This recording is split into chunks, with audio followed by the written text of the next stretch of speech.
सेही प्रकार मन आमे भी धरिबा पड़िबो। हां आपना मानक सुसज्जित करो ओके कारण जे शरीर दुख भोग करी अछि कारण जे शरीर रे दुख भोग करी अछि से पाप निवृत्त होई अछि। हालेलुया। शरीर को कष्ट देवा लोक मान जीवन रे पाप केबे राजत्व करिबो नै मो प्रिय लोक माने किंतु अंतिम समय रे लोक माने निज को भल पाइबे निजर शरीर रे दुर्बलता को भल पाइबे किंतु से माने पाप रो दास ही देखा जिबे पाप प्रति आसक्त रहबे। बाइबल रे आउ जने व्यक्ति निजर प्रशंसा बेसी खोजिएबो तार ना होची अबशालोम के कोन नाम काली केवल हामान रो विषय रे कहितली एबे एबे स्टार्ट हैला आज रो मेसेज जने द्वितीय नंबर व्यक्ति हैला अबशालोम। बाइबल रे यीशु कृष्ण को छाडी देले ताटो यीशु को परि सुंदरा के बोले अबशालोम। Praise lord. एक नंबर सुंदरा यीशु बापा दुई नंबर सुंदरा बाइबल रे के अबशालोम। तार सुंदरता को नहीं करी ताकू बड़ गर्व अहंकार। अबशालोम केमती लोक बोले राजा को सहर रे रहउथिबो राजा को केबे भेटबा पाई जीवन है। Praise Lord. अबशालोम केमती लोक बोले से वर्ष को थोरे का बाल काटिबो वर्ष को केतर बाल काटिबो तार बाल काटिबा बाल से बिकबो से बिकी करी सीधा किनिबो से आ 10 मांस देबो सेठो। Praise Lord. बोले केते बाल छाडुछि देखो किंतु ता जीवन रे सबुठ दुर्बल विषय कौन बोले से सुंदर हेई पारे से धनी हेई पारे से राजा पुओ हेई पारे किंतु ता जीवन रो चरित्र कौन से अंतिम समय रो गुण कौन ता ठारे बोले निजे निजे राजा हेई जिबा। Praise Lord. 50 लोक को राडी करबो 50 लोक को राडी करले 10 लोक को तुरी दे देबो 10 लोक को से बैंड बाजा दे देबो 10 लोक को ताली बजेबा पई झांझरी दे देबो केते लोक राडी करी छे 50 लोक के ना जाकर सुनी तो ए दाऊदर पुआ का अबशालोम कार पुआ सबु सबु घरे सबु बापा मार पिला मारे राइट थी बोली गारंटी अछि की। हालेलुया। बाइबल कहूची तुमे जो पिला मान कर विषय गर्व करूछो से पिला काल के बुद्धिमान हेबो कि मूर्ख हेबो किए जानिची। Praise Lord. बे मोर पिला पाठ पढ़ जाएगा तार विषय एमती कोन हैगा मोर झियो को बड़ विश्वास किए जानिची काल के बुद्धिमान हेबो कि मूर्ख हेबो। उपदेशक 2:18 पढिंतु उपदेशक 2:18 बाइबल पढ़िबार साहाय्य करू। हां एते लेट है बाबा पुणी सूर्य तले मु जहिरे परिश्रांत हेली मोहर से सबु परिश्रम को मु घुणा कली कारण मोहर उत्तराधिकारी पाई ताहा सबु छाड़ी जिबा को हेबो आउ से ज्ञानी की मूर्ख हेबो से ज्ञानी की मूर्ख हेबो ये जानी छी से पुओ पाई की झियो पाई जो फुटाणी मारी कहूचो से ज्ञानी की जुआ खेलाड़ी की झियो धंदा की पुओ धंदा हेबो किए जानी छी। बुझलो। अबशालोम सेमती लोक अबशालोम केमती निजर महिमा निजर क्रेडिट निजर इज्जत खुजवा लोक परंतु द्वितीय सामुएल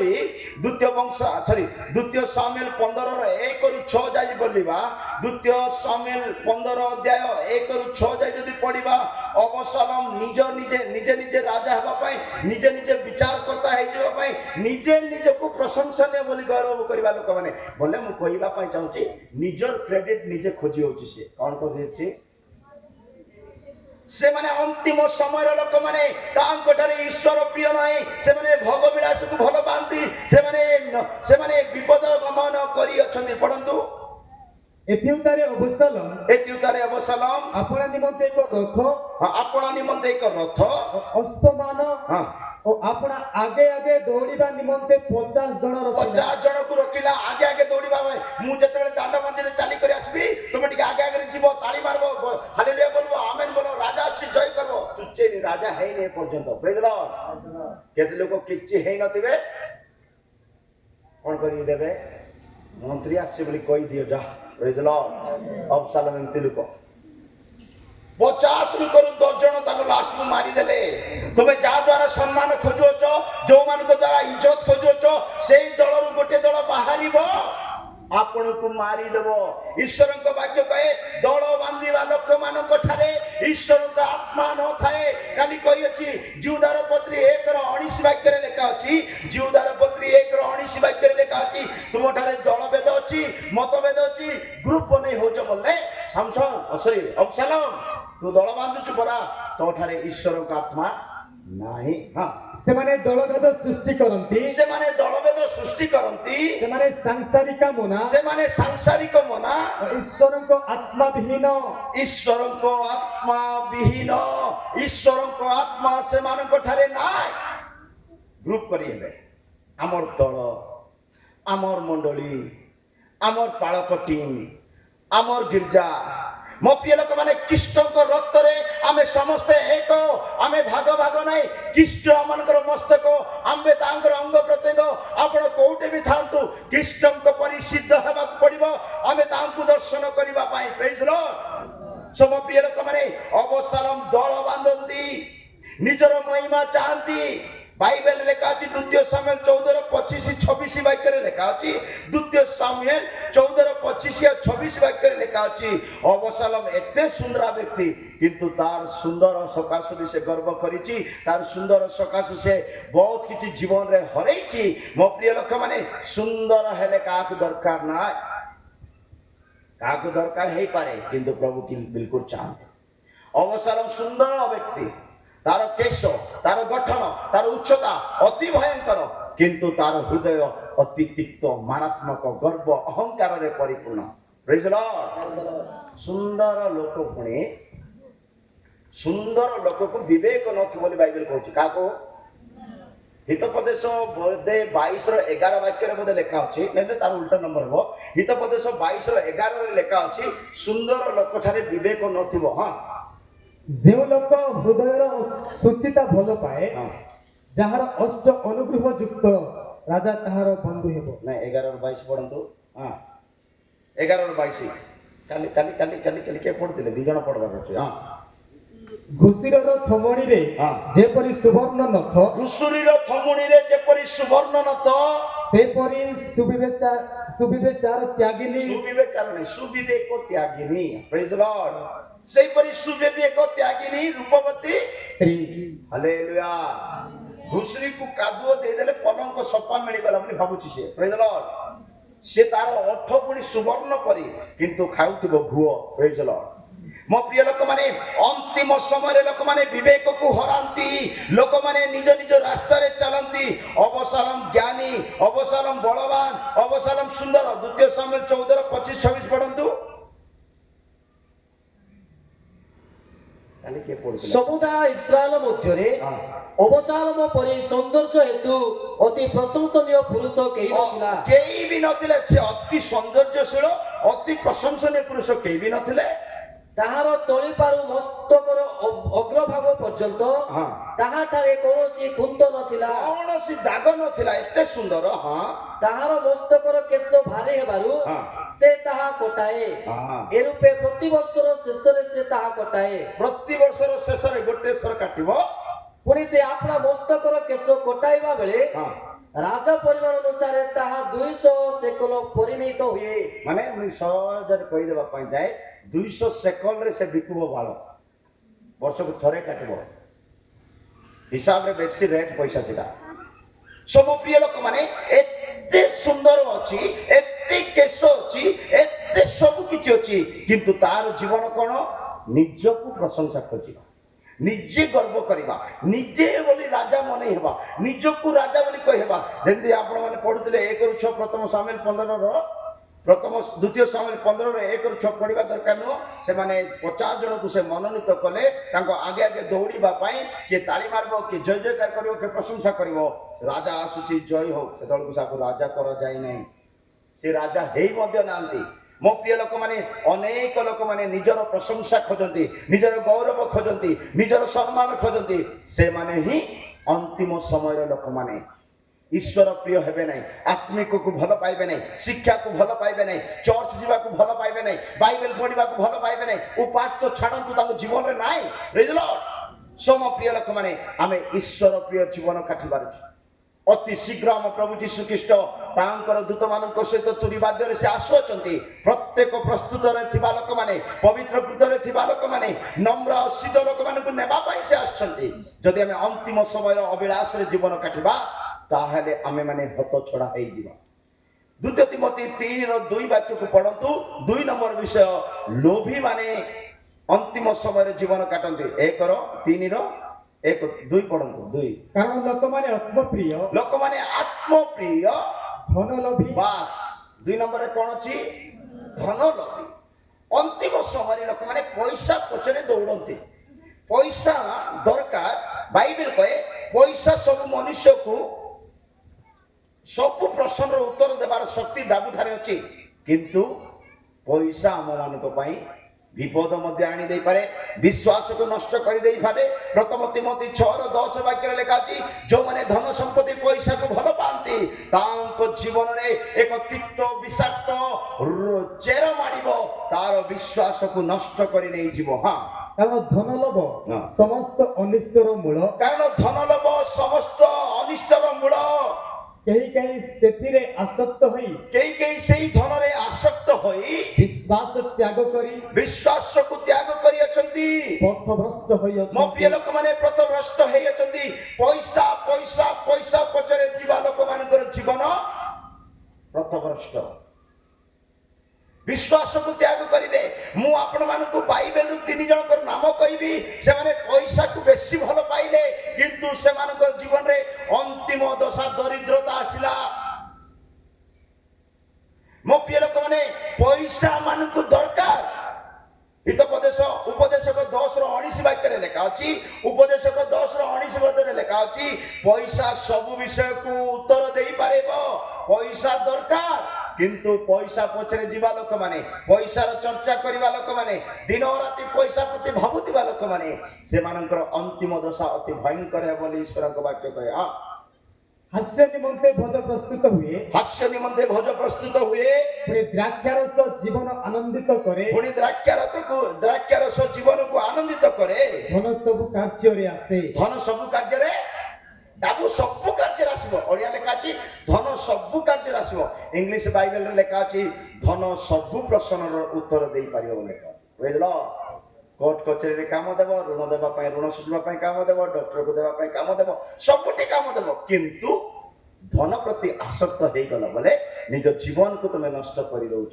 ଉଦାହରଣ ସ୍ୱରୂପ ପ୍ରଥମ ବିଷୟ ଆଦି ପୁସ୍ତକ 37:28 ବାକ୍ୟରେ ଯୋସେଫଙ୍କର ଭାଇମାନେ ଧନ ଲୋଭୀ ଥିଲେ कार भाई माने जोसेफଙ୍କର ଭାଇ ମାନେ ଧନ ଲୋଭୀ ଥିଲେ ସେଥିପାଇଁ ନିଜର ଭାଇ କୁ ପଇସା ପାଇଁ ବିକି ଦେଇଛନ୍ତି ବୁଝିଲା ହାଲେଲୁୟା ଧନ ଲୋଭୀ ନିଜ ଭାଇ କୁ ମଧ୍ୟ ବିକି ଦିଏ ନିଜ ଇଜ୍ଜତ କୁ ମଧ୍ୟ ବିକି ଦିଏ ନିଜକୁ ମଧ୍ୟ ବିକି ଦିଏ ଆହାବ ବୋଲି ଜଣେ ରାଜା ଥିଲେ ନିଜକୁ ବିକି ଦେଇଥିଲା ସ୍ତ୍ରୀ କଥା ଶୁଣି କରି ବୁଝିଲା ମୋ ପ୍ରିୟ ଲୋକମାନେ ଧନକୁ ଭଲ ପାଇଥିଲେ ଯୋସେଫଙ୍କର ଭାଇମାନେ ଯୋସେଫଙ୍କୁ ମିଶ୍ରୀୟ ଫାରୋଙ୍କ ହସ୍ତରେ ବିକ୍ରୟ କରିଦେଇଥିଲେ ପରନ୍ତୁ ସେତେବେଳେ ସେହି ମିଦିଆନୀୟ ବଣିକମାନେ ନିକଟକୁ ଆସନ୍ତେ ସେମାନେ ଯୋସେଫକୁ ଗର୍ତ୍ତ ମଧ୍ୟରୁ ଉପରକୁ ଟାଣି ଆଣିଲେ ଉପରକୁ ଟାଣି ଆଣିଲେ ପୁଣି ଇସ୍ମାଏଲୀୟ ମାନଙ୍କ ଠାରୁ 20 ରୌପ୍ୟ ମୁଦ୍ରା ନେଇ ଯୋସେଫଙ୍କୁ ବିକ୍ରୟ କରିଦେଲେ କେତେ ଟଙ୍କା ପାଇଁ ବିକିଦେଲେ 20ଟି ରୂପା ମୁଦ୍ରା ପାଇଁ ପ୍ରେଜ୍ ଦ ଲର୍ଡ ମୋ ପ୍ରିୟ ଲୋକମାନେ ଯୋସେଫଙ୍କର ଭାଇମାନେ ମିଦ୍ୟାମିନର ବଣିକ ମାନଙ୍କ ହସ୍ତରେ ଯୋସେଫଙ୍କୁ ବିକିଦେଲେ ନିଜ ଭାଇକୁ ବିକି ଦଉଛୁ ନିଜ ପରିବାରକୁ ଗାତରେ ପକେଇ ଦଉଛୁ ନିଜର ରକ୍ତୀୟ ସମ୍ପର୍କ ଲୋକମାନଙ୍କ ସହିତ କଥା ହଉନୁ ଆମେ ମାନେ ଅନ୍ତିମ ଦିନର ଲୋକମାନେ ନିଜ ପରିବାରକୁ ଭାଙ୍ଗୁଛୁ ନିଜ ମଣ୍ଡଳୀକୁ ଭାଙ୍ଗୁଛୁ ନିଜ ପରିବାରରେ ପଇସାର ଚର୍ଚ୍ଚାରେ ଅନେକଙ୍କୁ ଗର୍ତ୍ତକୁ ଠେଲି ଦଉଛୁ ନିଜର ଭାଇକୁ ବିକି ଦଉଛୁ ଆମେ ମଧ୍ୟ ଯୋସେଫଙ୍କର ଭାଇମାନଙ୍କ ପରି ନିଜ ଭାଇକୁ 20 ଟଙ୍କାରେ ବିକି ଦେଇଛନ୍ତି ଗୀତ ସଂଗୀତା 105:17 ବାକ୍ୟରେ ଲେଖା ଅଛି ଯୋସେଫ ଗୋଟେ ଦାସତ୍ୱ ହେବା ପାଇଁ ବିକ୍ରୟ କରାଗଲା ମାନେ ଯୋଉ ବ୍ୟକ୍ତି ଆପଣଙ୍କୁ କିଣିବ ତା ଇଚ୍ଛାରେ ସେ ଚଲେଇବ ଆମ ଇଚ୍ଛାରେ ଆମେ ବଞ୍ଚି ପାରିବା ନାହିଁ ପ୍ରେଜ୍ ଦ ଲର୍ଡ ସେ ସେମାନଙ୍କ ଆଗରେ ଏକ ମନୁଷ୍ୟକୁ ପଠାଇଲେ ସେମାନଙ୍କ ଆଗରେ ଗୋଟେ ମନୁଷ୍ୟକୁ ପଠାଇଲେ ଯୋସେଫ ଦାସ ହେବା ପାଇଁ ବିକ୍ରିତ ହେଲା ଯୋସେଫ କଣ ହେବା ପାଇଁ ବିକ୍ରିତ ହେଲା ଯଦି ଆମେ ନିଜକୁ ବିକି ଦେଇଛୁ ପାପ ପାଇଁ ବିକି ଦେଇଛୁ, ବିଡି ପାଇଁ ବିକି ହେଇଯାଇଛୁ, ଗୁଡାକୁ ପାଇଁ ବିକି ହେଇଯାଇଛୁ, ମଦ ପାଇଁ ବିକି ହେଇଯାଇଛୁ, ପାପ କର୍ମ ପାଇଁ ବିକି ହେଇଯାଇଛୁ। ଆମେ ଆମର ଇଚ୍ଛା କରିହେବ ନାହିଁ। ସେ ପାପ ଯେମିତି ଆମକୁ ଚଲେଇବ ଆମେ ସେମିତି କରିବାକୁ ହେବ। ଯୋସେଫଙ୍କର ଭାଇମାନେ ଯୋସେଫଙ୍କୁ ବିକି ଦେଲେ ଗୋଟେ ଦାସ କର୍ମ କରିବା ପାଇଁ, ଗୋଟେ ଚାକର କର୍ମ କରିବା ପାଇଁ। ମୋ ପ୍ରିୟ ଲୋକମାନେ, ଆପଣଙ୍କୁ କିଏ ବିକିଛନ୍ତି କି? ଯୀଶୁ କହିଲେ ମୋର ବହୁମୂଲ୍ୟ ରକ୍ତରେ ମୁଁ ଏମାନଙ୍କୁ କିଣି ଅଛି। ପ୍ରେରିତ ପୁସ୍ତକ 20 ଅଧ୍ୟାୟ ତାର 18-19 ଲେଖା ଅଛି, ମୋର ବହୁମୂଲ୍ୟ ରକ୍ତରେ ଏ ସମସ୍ତଙ୍କୁ ମୁଁ କିଣି ଅଛି। ମୋର ଲୋକମାନଙ୍କୁ ମୁଁ କିଣି ଅଛି ମୋର ବହୁମୂଲ୍ୟ ରକ୍ତରେ, ସେମାନେ ବିକୃତ ହେବାକୁ ନୁହଁ। ସେମାନେ ତାଙ୍କ ନିକଟରେ ଉପସ୍ଥିତ ହୁଅନ୍ତେ ସେ ସେମାନଙ୍କୁ କହିଲେ, ଆସିଆରେ ପଦାର୍ପଣ କରିବାର ପ୍ରଥମ ଦିନ ଠାରୁ ମୁଁ ସମସ୍ତ ସମୟ ତୁମ୍ଭମାନଙ୍କ ମଧ୍ୟରେ କିପରି ଆଚରଣ କଲି। ସମ୍ପୂର୍ଣ୍ଣ ନମ୍ର ମନରେ ଅଶ୍ରୁପାତ ସହିତ ଯିହୁଦୀ ମାନଙ୍କର ନାନା ଷଡ଼ଯନ୍ତ୍ର ହେତୁ ମତେ ଯେ ପରୀକ୍ଷା ଘଟୁଥିଲା। 20-28 ପଢନ୍ତୁ। ତୁମ୍ଭେମାନେ ନିଜ ନିଜ ବିଷୟରେ ଆଉ ଯେଉଁ ମଣ୍ଡଳୀ ଈଶ୍ୱର ଆପଣ ନିଜ ରକ୍ତରେ କ୍ରୟ କରିଅଛନ୍ତି, ଆଉ ଯେଉଁ ମଣ୍ଡଳୀକୁ ଈଶ୍ୱର ନିଜ ରକ୍ତରେ କିଣି ଅଛନ୍ତି, ତାହାଙ୍କ ସେହି ମଣ୍ଡଳୀ କି ପ୍ରତିପାଳନ କରିବା ନିମନ୍ତେ। ମୋ ପ୍ରିୟ ଲୋକମାନେ, ମଣ୍ଡଳୀ ଆମ୍ଭେ ମାନେ ଆମମାନଙ୍କୁ କିଏ କିଣିଛନ୍ତି? ଯୀଶୁ ଖ୍ରୀଷ୍ଟ।